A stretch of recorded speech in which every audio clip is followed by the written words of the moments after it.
Olá, bom dia. O assunto do vídeo de hoje é uma resposta a uma pergunta formulada naquele vídeo sobre o Ibur, uma alma adicional, postado há um mês atrás, aproximadamente, no máximo 2 meses. Nos comentários, uma pessoa fez uma pergunta: qual é a diferença entre Ibur e Magid?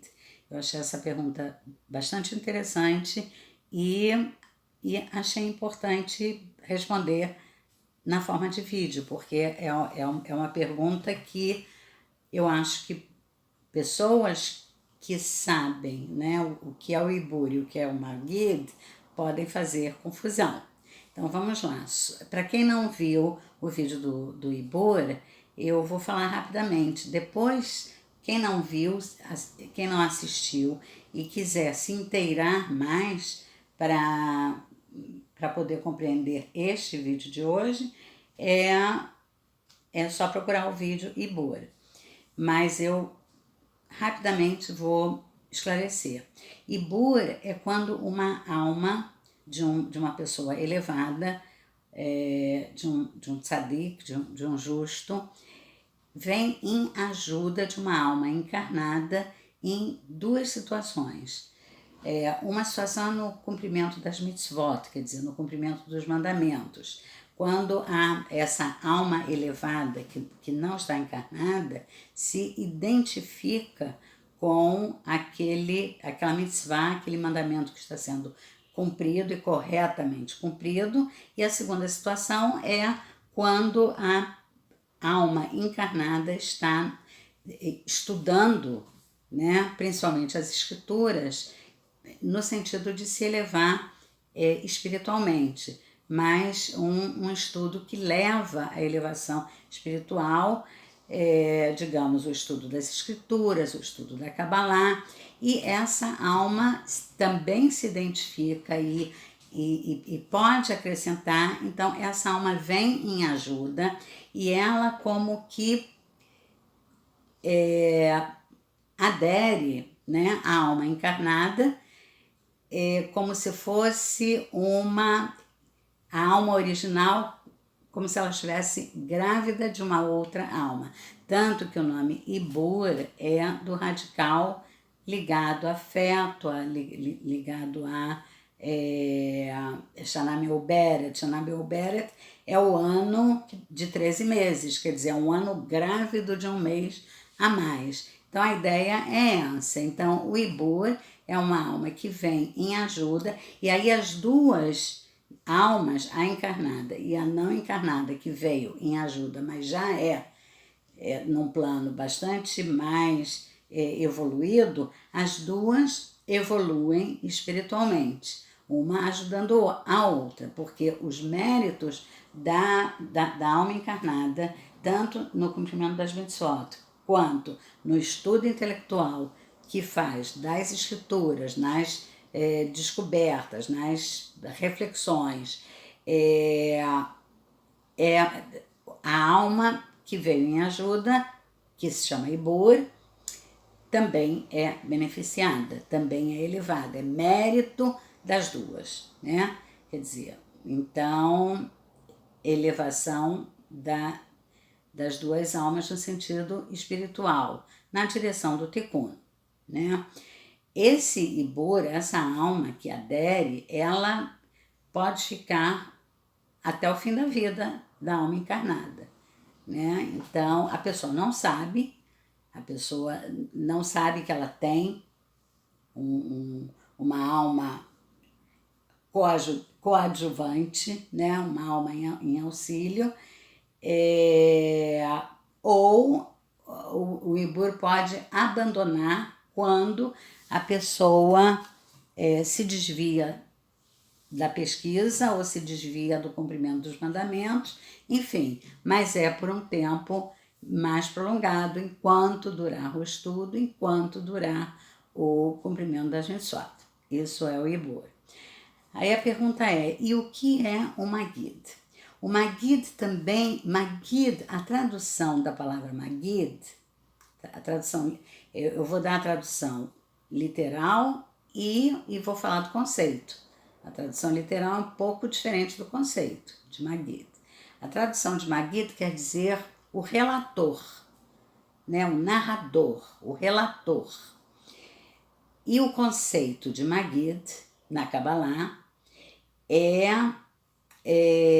quer dizer, no plano físico, existe a figura do Magid, principalmente durante o movimento racídico, né? Na Ucrânia e na Polônia, nas pequenas aldeias, existia o Magid de carne e osso, que era um narrador, que era um relator, que discursava e ensinava em meio em espaços abertos, ensinava princípios, né, éticos e religiosos do judaísmo.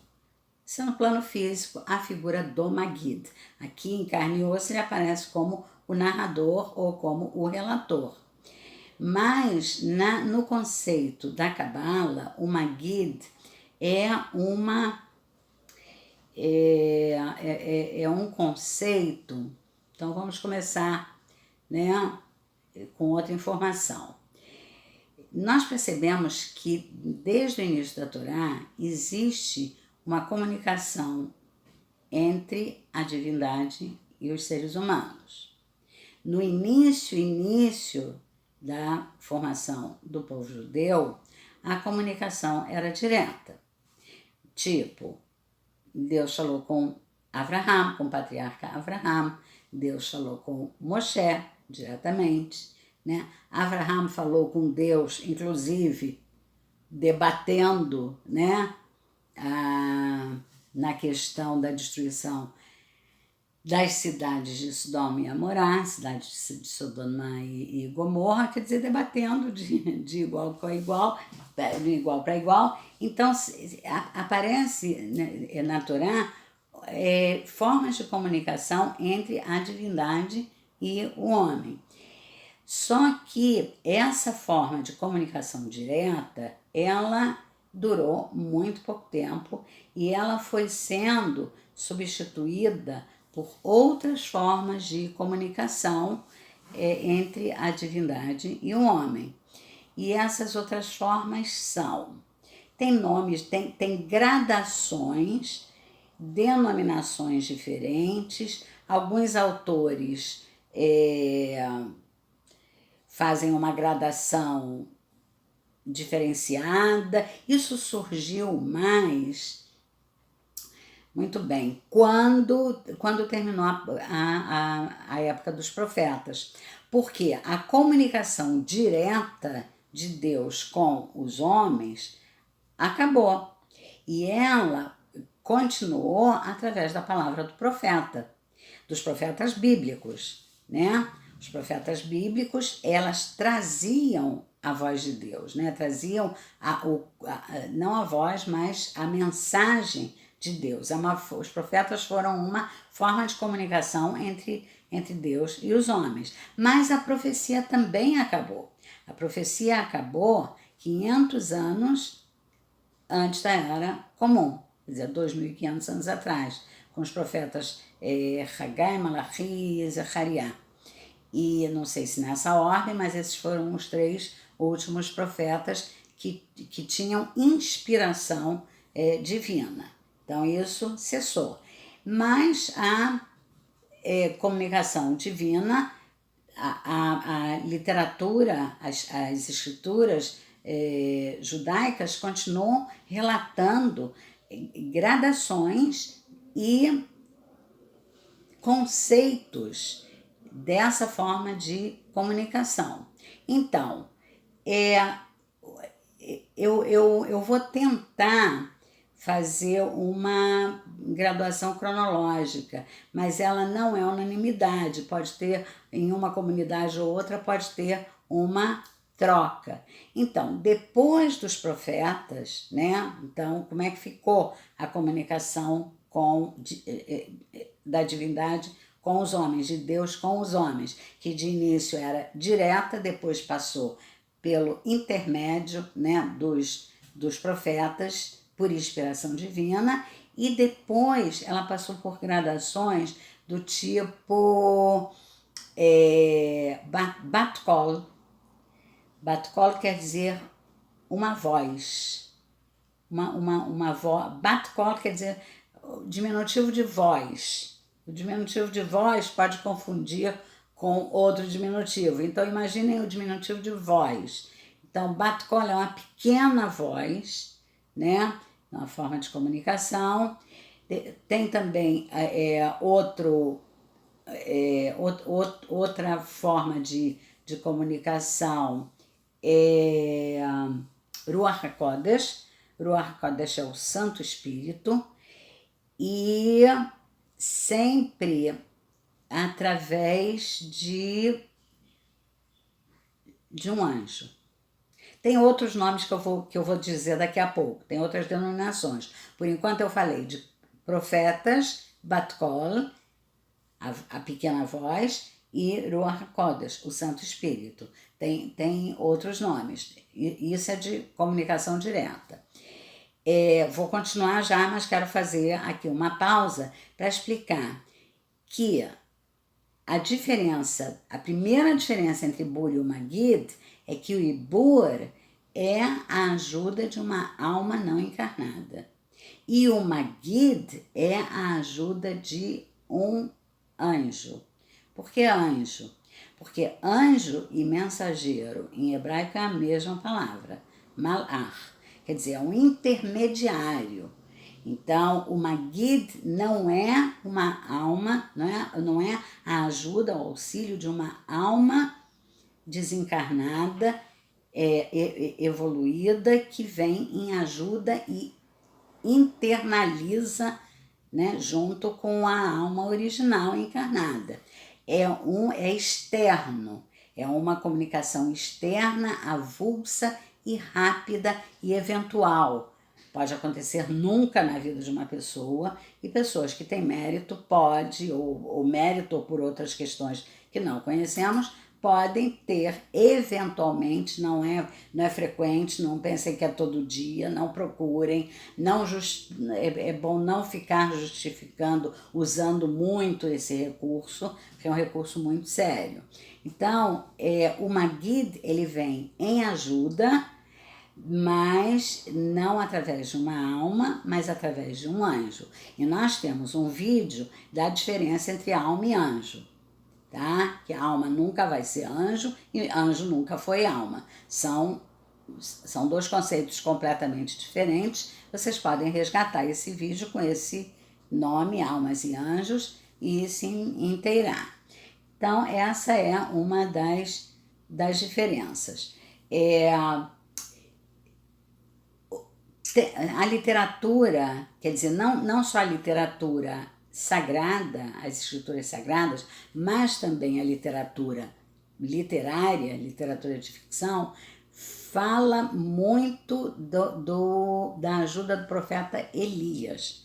E Elias, que também tem um vídeo sobre o profeta Elias, que se transformou num anjo, que é uma das figuras que não morreu, que foi arrebatado, né, em vida e se transformou em um anjo. Então, o profeta Elias é uma dessas formas de Magid, é uma dessas formas de ajuda, mas é também através de um anjo. Outras formas de Magid é Sheilot Halom. Sheilot Halom é perguntas através de sonho, né? Quer dizer, a pessoa recebe resposta, antes de dormir pode formular uma pergunta e pode receber uma resposta dentro de um sonho. O Magid pode trazer, é até mais frequente porque o filtro, né, de censura é menor quando a pessoa está dormindo. Então ela pode ter revelações de um Magid em sonho. Então são Sheilot Halom, são perguntas de sonho que podem ser respondidas através de sonho. Ainda tudo isso que eu falei Quer dizer, os nomes foram mudando com o desenrolar da história, com o desenrolar da época, e supõe-se, né, que está, ou pelo menos até agora, está cada vez menos frequente esse tipo de comunicação, né? Ou por demérito da humanidade, ou por, quer dizer, a humanidade perdeu esse direito, ou perdeu a pureza. A verdade é que isso vai se tornando cada vez mais frequente. Quem sabe a humanidade consiga, nós estamos numa época de retorno espiritual visível. Eu percebo, né, um desejo muito grande de evolução espiritual entre as pessoas, pelo menos as pessoas com quem eu tenho contato. Então, quem sabe a gente possa readquirir isso. Mas a ideia do Magid, ela permanece como um fenômeno, não vou dizer uma pessoa, eu já expliquei quem é um Magid de carne e osso,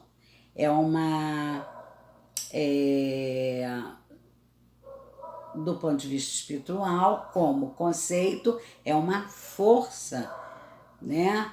Não física, não desse plano, que vem por intermédio de um anjo, lembrando que anjo é intermediário, porque anjo é mensageiro.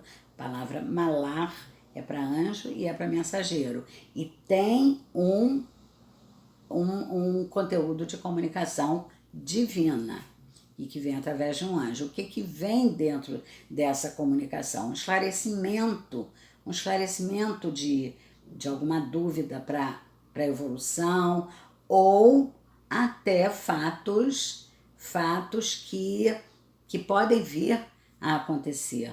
Acabei de me lembrar que o Elias, o profeta, Eliyahu Hanavi, foi quem ensinou a Kabbalah para Shimon Bar Yochai, o escritor do Zohar. Assim diz a tradição. Quer dizer, o Eliyahu Hanavi foi uma guide, né? Ele foi a voz, o Zohar é inspiração divina. E ele foi ensinado para Shimon Bar Yochai, autor do Zohar,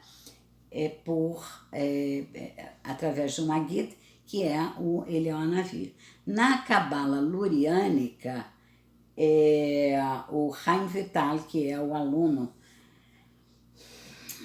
do Yitzhak Luria, que registrou os ensinamentos de Yitzhak Luria, ele diz que o Magid é criado pela boa ação, ou pelo cumprimento de mitzvah, ou por um mérito de uma determinada pessoa que faz, né, que cumpre uma mitzvah na sua integridade, um mandamento na sua integridade, ou uma pessoa que evolui muito espiritualmente através do estudo, da reflexão racional e intelectual do estudo. E o Yitzhak Luria diz que um anjo pode ser criado, né? Um anjo que se transforma em Magid, como se fosse um anjo multiplicador de conhecimento. Então, está aí a resposta que eu agradeço a pessoa que propôs a pergunta, está lá no vídeo do Ibur.